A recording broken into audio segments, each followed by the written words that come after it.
Traders तो कैसे हैं आप सब। एसके ट्रेडर्स में आपका स्वागत है। आइए हम जान लेते हैं कि निफ्टी 50 कल मंडे के दिन कहाँ पे कामकाज कर सकता है, हमें क्या डिस्कशन करना है कल के लिए और हम कैसे ट्रेड कर सकते हैं।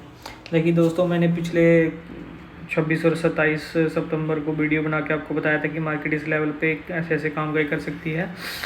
हाँ, तो मेनली मार्केट ने वह सेम उसी तरह काम किया। ये हम एक स्पॉट ड्रा कर लेते हैं 25,870 के आसपास, जो मैंने भी पहले भी ड्रा करके रखी थी। देखिए दोस्तों, इसमें कोई दो राय नहीं है कि जो मार्केट जो है अप ट्रेंड की तरफ है। और जो सैटरडे को एक एक्स्ट्रा ट्रेडिंग डे था जिसमें मार्केट ने थोड़ा डाउन की तरफ क्या है वो किया है, अपना क्लोजिंग दिया है। तो देखिए दोस्तों, इसमें आपको ये नहीं सोचना है कि मार्केट अब यहाँ से नीचे गिर जाएगा, यहाँ से और नीचे जाएगा, यहाँ निफ्टी क्या है निफ्टी 2 गिर जाएगा सारा, अभी बहुत बढ़ गया है। ऐसा कुछ नहीं है। मार्केट अप ट्रेंड की तरफ है, तो हमें अप ट्रेंड को फॉलो करते हुए ट्रेड को जारी रखना है।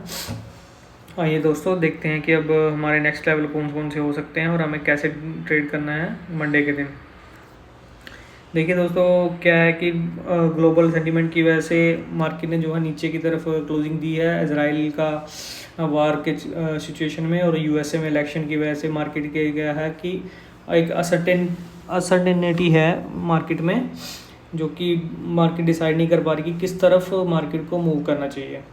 तो आने वाले दिनों में क्या मार्केट यहाँ पे कंसोलिडेट हो सकती है, जहाँ ये भी हो सकता है कि इस लेवल को तोड़ते हुए अपने जो हाई को तोड़ते हुए एक नया हाई बना दे, जो कि हर हफ्ते में हमारी जो निफ्टी 50 है अप ट्रेंड की तरफ जा रही है और एक अप मूव दे रही है।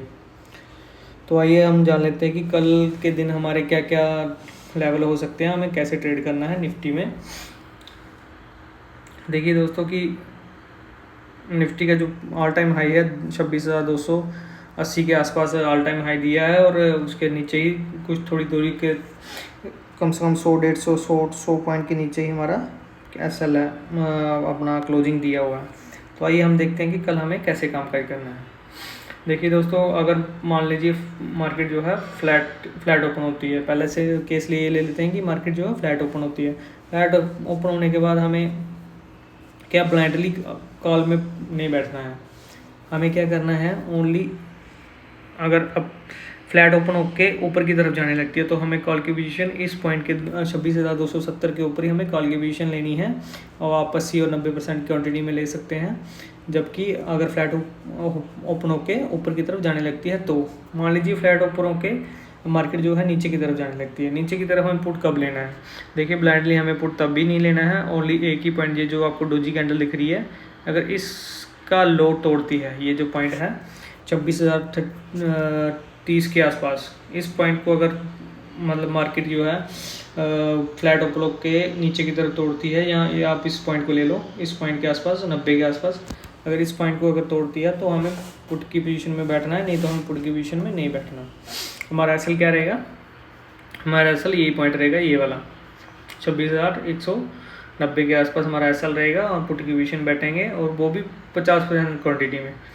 मान लो जी आपने पुट की पोजीशन ली, मार्केट यहाँ से ऊपर चलेगी, नीचे आई यहाँ से ऊपर चलेगी, यहाँ कहीं स्पोर्ट लेके ऊपर चलेगी, तो आपको लॉस हो सकता है। इसलिए हम स्ट्रिक्ट एसएल के साथ बैठेंगे 26,170 के आसपास। मान लीजिए मार्केट जो है गैप अप ओपन होती है।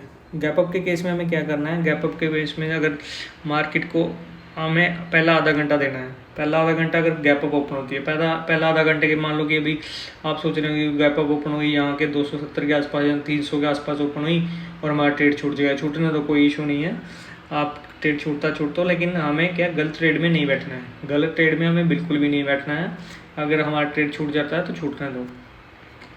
हमें गैप अप के केस में हमें कैसे ट्रेड करनी है। गैप अप के केस में हमें जैसे ही मतलब मार्केट यहाँ कहीं आसपास, यहाँ इस पॉइंट के आसपास अगर 340 के आसपास कहीं खुलती है, तो हमें कॉल की पोजीशन तब लेनी है पहला आधा घंटा देख के। अगर प्राइस एक्शन ऊपर की तरफ है तो हम कॉल की पोजीशन में लेंगे। मान लीजिए गैप अप ओपन होके मार्केट जो है इस पॉइंट के नीचे आ जाती है, तो फिर क्या है, हमें बहुत समय सोच कर हमें क्या ट्रेड करना है, क्योंकि इस लेवल के नीचे अगर गैप अप ओपन होकर भी इस लेवल के नीचे आ जाती है तो पूरा दिन कंसोलिडेट होने के चांसेस हैं। तब हमें पुट की पोजीशन कब लेनी है, अगर मतलब गैप अप ओपन होके नीचे की तरफ आ जाती है तो इस पॉइंट के आसपास, ये जो पॉइंट है 26,150, इसके नीचे ही हम पुट की पोजीशन बैठेंगे। हमारा पहला टारगेट ये हो सकता है। उसके नीचे के टारगेट कल के दिन मुश्किल है देखने में, क्योंकि पुट की पोजीशन में इतना मेरे को ओपन इंटरेस्ट दिख नहीं रहा। मान लीजिए अभी गैप डाउन ओपन हो गई, अब गैप डाउन के केस में कैसे ट्रेड करना हमें। मान लीजिए गैप डाउन क्या हुई, ये जो पॉइंट है, ये इस पॉइंट के बीच में, ये जो 26,070 और इन दोनों पॉइंट के बीच में कहीं गैप डाउन ओपन हुई, या इस पॉइंट के आसपास गैप डाउन ओपन हुई, तो हमें क्या अगर दोस्तों ये जो हमारा ये जो जोन है 26,270 और 26,164 के आसपास, ये जो पॉइंट है, मैं इसको रेड डॉट में रेड में कर देता हूँ, समझने में आसानी होगी आपको, सॉरी। हाँ, तो ये जो पॉइंट है इसके नीचे और इसके बीच में,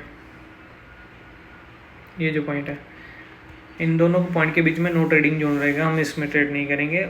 गैप डाउन के केस में अगर इस पॉइंट को तोड़ती है मार्केट, ये जो पॉइंट है 26,080 के नीचे ही हम पुट की पोजीशन में बैठेंगे, अगर गैप डाउन खुलती है तो, नहीं तो हम पुट की पोजीशन ट्रेड को अवॉइड करेंगे। अगर ये जो जोन है हमारी, जो मैंने ड्रॉ किया है, अगर इसके बीच में रहती है तो हम ये नो ट्रेडिंग जोन है, हम ट्रेड नहीं करेंगे। इसके ऊपर या इसके नीचे जाने पर ही हम ट्रेड करेंगे। आज के लिए दोस्तों इतना ही। आइए देखते हैं कल निफ्टी हमारे लेवल पे कहाँ तक काम बाय करती है। पिछले कुछ दिनों में आपने देखा होगा कि जो हमने लेवल दिए थे, सारे लेवल को रिस्पेक्ट किया है निफ्टी ने। तो please subscribe the channel and like the video. Thank you so much.